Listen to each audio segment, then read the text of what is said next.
In 2018, doctors delivered words that would change Thomas Parker's life forever. You have 3 5 years to live. But what medical science saw as the end, God saw as a beginning. This is a testimony of faith, divine intervention, and the power of prayer. Thomas thought he had it all figured out. At 66, he was living comfortably on a small bluff overlooking the beautiful Soak River in Georgia. Retired from the fire department with a solid pension and investments, he spent his weekends dancing at the local American Legion. Life seemed perfect. But God had different plans. It started subtly. Thomas noticed himself getting winded after just a few dances. At first, he brushed it off. Maybe he just needed more exercise. His dance partner, Sarah, kept urging him to see a doctor, but pride got in the way. "It's nothing more time at the gym won't fix," he'd say. By his birthday in late January 2018, Thomas was avoiding stairs whenever possible. Winter came, and he stopped hiking the trails around his home. Still, he convinced himself everything was fine, but God was about to get his attention in a way he couldn't ignore. That March, Thomas found himself facing 5 flights of stairs. By the time he reached the top, his world was spinning. His heart pounded in his ears, and his vision dimmed. That was the wake-up call he needed. The cardiologist's office was his first stop. After thorough testing vitals, blood work, stress test, and a chest X-ray, Thomas was relieved to hear it wasn't his heart. But that relief was short-lived. "I want you to see Dr. Matthews, a pulmonologist," the cardiologist said. His face revealed there was more to the story. Something in those X-rays had concerned him. The next week, sitting in Dr. Matthews' office, Thomas heard the words that would change his life: idiopathic pulmonary fibrosis, a terminal lung disease with no known cure, 3 to 5 years to live if he was lucky. In that moment, as the doctor's words faded into a distant mumble, Thomas had a choice to make. He could give in to despair, or he could turn to the one who holds all our days in his hands. He left the doctor's office that day and fell to his knees in prayer. "Lord," he prayed, "I've done nothing to deserve your help, but please heal me." In that moment, Thomas remembered something crucial: God's love isn't based on our performance, but on our faith in Jesus. Little did he know, this was just the beginning of an extraordinary journey, one that would test his faith, reveal God's power, and show that with him, nothing is impossible. Thomas Parker's journey with IPF was about to test his faith in ways he never imagined. As a former firefighter, he had faced dangerous situations before, but this was different. This was a battle he couldn't fight with physical strength alone. After receiving his diagnosis, Thomas reached out to his brother James to share the news. Within days, a network of prayer warriors had formed. Old friends, new friends, and even high school classmates from over 50 years ago responded to his Facebook post with messages of support and promises of prayer.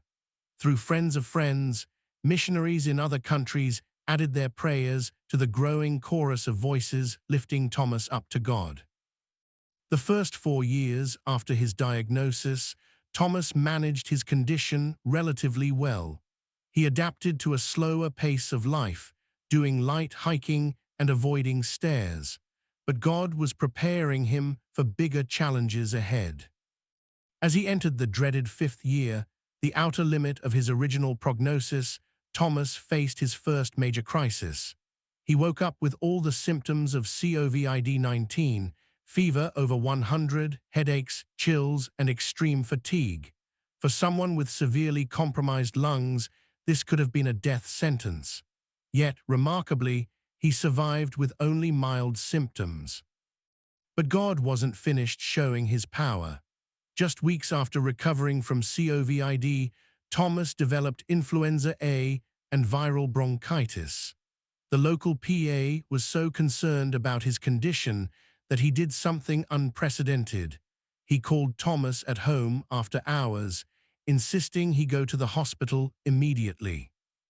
"Mr. Parker," the PA said, "you don't understand the gravity of your situation.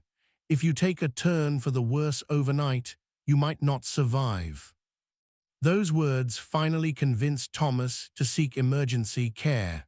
Within an hour, he was in a hospital bed receiving treatment. The doctors later told him it was no small miracle that he had responded so well to treatment, given the condition of his lungs. Through each crisis, Thomas held on to scripture that gave him hope. He would often repeat Psalms 118:17, "I will not die, instead I will live to tell what the Lord has done." And Jeremiah 29:11, "For I know the plans I have for you, declares the Lord, plans to prosper you and not to harm you, plans to give you hope and a future." Sarah, who had been his dance partner at the American Legion, was now his wife and constant support. Together, they began researching lung transplant options. It seemed impossible. Most transplant centers wouldn't even consider someone Thomas's age. But as they would soon discover, God specializes in impossible situations. That's when they learned about Duke University Hospital. Unlike other transplant centers that had strict age limits, Duke evaluated candidates based on their overall health, not their age. For Thomas and Sarah, this seemed like divine guidance. They didn't know it yet, but God was about to open doors that no human could shut. Thomas's first evaluation at Duke in March 2022 brought disappointing news. The medical team deemed him too healthy for their transplant program. They prescribed supplemental oxygen and asked him to return in 6 months. But God's timing would prove perfect. Less than 2 weeks after returning home, Thomas's health took a dramatic turn. What started as a simple sore throat and cough quickly escalated into a life-threatening situation. Despite multiple visits to his local doctor, his condition worsened until he required 15 liters of oxygen just to breathe. During his 32-day hospital stay, the doctors gave Thomas only a 10% chance of survival. But while medical science saw death approaching, God was orchestrating a miracle. Throughout his hospitalization, Thomas kept reciting scripture, particularly focusing on God's promises of healing and hope. By July 2022, Thomas had recovered enough to return to Duke for a second evaluation. This time, things were different. He spent a week completing various tests and interviews. The final meeting was with the surgeon himself, who asked Thomas a pointed question: "How bad do you want this operation?" Thomas's response came from his heart: "I'm committed to being well. God has guided me this far, and I will take whatever comes with gratitude." His unwavering faith and determination impressed the transplant team. The following Tuesday, Thomas received the call he had been praying for. He had been accepted into Duke's pre-transplant program. But the challenges weren't over. The program required 23 intense rehabilitation sessions, and Thomas's oxygen needs were increasing dramatically. By the 4th week, he needed 40 liters of oxygen during his sessions, an almost unheard-of amount. Then came a near-fatal incident at his temporary apartment near Duke. While resting between oxygen tanks, Thomas fell unconscious. If Sarah hadn't returned early from shopping, something she never did, he likely wouldn't have survived. Once again, God's perfect timing had saved his life. Despite these challenges, Thomas's determination never wavered.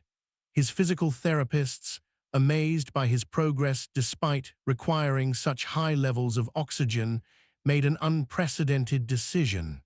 Instead of making him complete all 23 sessions, they recommended him for immediate placement on the transplant list. The wait for suitable donor lungs began, But God wasn't going to make Thomas wait long. After 2 dry runs, calls to come to the hospital for potential transplants that didn't work out, the third call proved to be the one. Just 8 days after being placed on the list, Thomas received his new lungs. The surgery was a complete success. When Thomas woke up Sunday morning, he was breathing on his own for the first time in years. The medical team called it a beaming success. Thomas and Sarah called it what it truly was, a miracle. The medical staff at Duke couldn't hide their amazement. Thomas's recovery defied all typical patterns. While most transplant patients spend 2 to 3 weeks in the hospital, Thomas was released after just 9 days. His surgeon, Dr. Wilson, shook his head in disbelief during morning rounds, saying, "I've never seen anything like this in my career." But the miracles didn't stop there. Physical therapy, usually a grueling process for transplant patients, became a showcase of God's healing power. Thomas completed his first walk without assistance just 3 days after surgery. By day 5, he was climbing stairs. The physical therapists started calling him their star patient. Most remarkable was his breathing capacity. Within weeks, Thomas's lung function tests showed results better than many healthy people his age. The same man who had needed 40 liters of oxygen just to exercise was now walking miles without any supplemental oxygen at all. The doctors had warned Thomas and Sarah about potential rejection issues, a common and serious concern with lung transplants. Yet his body accepted the new lungs perfectly, as if they had always been his own. Even his anti-rejection medication doses were unusually low, reducing the risk of side effects. Throughout his recovery, Thomas and Sarah shared their story with other patients in the transplant unit. They spoke of faith, hope, and God's perfect timing. Several families in the waiting room found comfort in their testimony, and some even began attending the hospital's chapel services. Back home in Georgia, Thomas's transformation astounded his community. Friends who had seen him struggling for breath now watched him hiking trails and dancing again. His local doctor, who had treated him during his darkest days, simply said, "This isn't just medicine, this is divine intervention." Thomas and Sarah began speaking at local churches, sharing their journey of faith. They emphasized how God had orchestrated every detail, from the timing of his health decline to match Duke's requirements, to Sarah's unexplained early return home that saved his life, to the perfect match of donor lungs appearing just 8 days after listing. The American Legion, where Thomas had first noticed his breathing problems, became a place of celebration. The same dance floor where he once struggled for breath now witnessed his restored vitality. His fellow veterans, many of whom had prayed faithfully throughout his journey, rejoiced with him. Today, Thomas lives as a walking testimony to God's healing power. He keeps a journal of all the impossible moments that God made possible. His story has inspired countless others facing their own health battles, reminding them that medical prognoses don't limit God's ability to heal. When people ask Thomas about his experience, he always points to Jeremiah 32:27. "Behold, I am the Lord, the God of all flesh. Is anything too hard for me?" His answer, proven through his remarkable journey, is a resounding no. Looking back on his journey, Thomas sees clearly how God wove every detail together perfectly. What seemed like setbacks were actually stepping stones, and what appeared as delays were divine appointments. His story became more than just a medical miracle. It became a powerful testimony to God's faithfulness. Today, at 71, Thomas lives a fuller life than he did before his diagnosis. The man who once couldn't climb a flight of stairs now hikes mountain trails. The dancer who had to sit out every other song now spends entire evenings on the dance floor with Sarah. But more importantly, his spiritual life has reached new depths. Every morning, Thomas starts his day by reading the same scriptures that sustained him through his darkest hours. His Bible, worn from use during hospital stays, remains his most precious possession. The verses that once gave him hope now fuel his mission to encourage others. The medical team at Duke still uses Thomas's case as an example of exceptional recovery. Dr. Wilson often tells new transplant patients, "We had a gentleman here who showed us what's possible when faith meets medical science." The physical therapists still talk about their miracle patient who rewrote their recovery timeline. Thomas and Sarah have embraced their role as encouragers. They regularly visit the pulmonary fibrosis support group where they once sought help, but now they come bearing hope. Their message is simple but powerful. Don't let medical statistics define your future. God's power isn't limited by human expectations. Their testimony has reached far beyond their small Georgia community. Through social media and church networks, their story has touched lives across the country. People facing similar diagnoses reach out to them for prayer and encouragement, and Thomas always reminds them of God's faithful promise in Jeremiah 29:11. The journey has also transformed their marriage. Sarah, who started as Thomas's dance partner and became his caregiver, witnessed firsthand how God can turn tragedy into triumph. Together, they've learned that the greatest miracles often come wrapped in the biggest challenges. Thomas no longer asks, "Why me?" about his initial diagnosis. Instead, he asks, "Why not me?" knowing that his experience has become a beacon of hope for others. His life demonstrates that a medical prognosis isn't the final word. God always has the last say. As Thomas often reminds people, man's impossibilities are God's opportunities. His story isn't just about receiving new lungs, it's about receiving a new purpose. Every breath he takes is a testament to God's healing power, and every step he takes is a witness to divine intervention. In the end, Thomas's journey from a terminal diagnosis to complete healing stands as a powerful reminder that faith, hope, and prayer can move mountains. His life echoes the truth found in Mark 10:27. With man this is impossible, but not with God. All things are possible with God. This isn't just a story of survival, it's a story of revival, restoration, and redemption. It's a testimony that continues to inspire faith and spark hope in hearts around the world, proving that God still performs miracles today.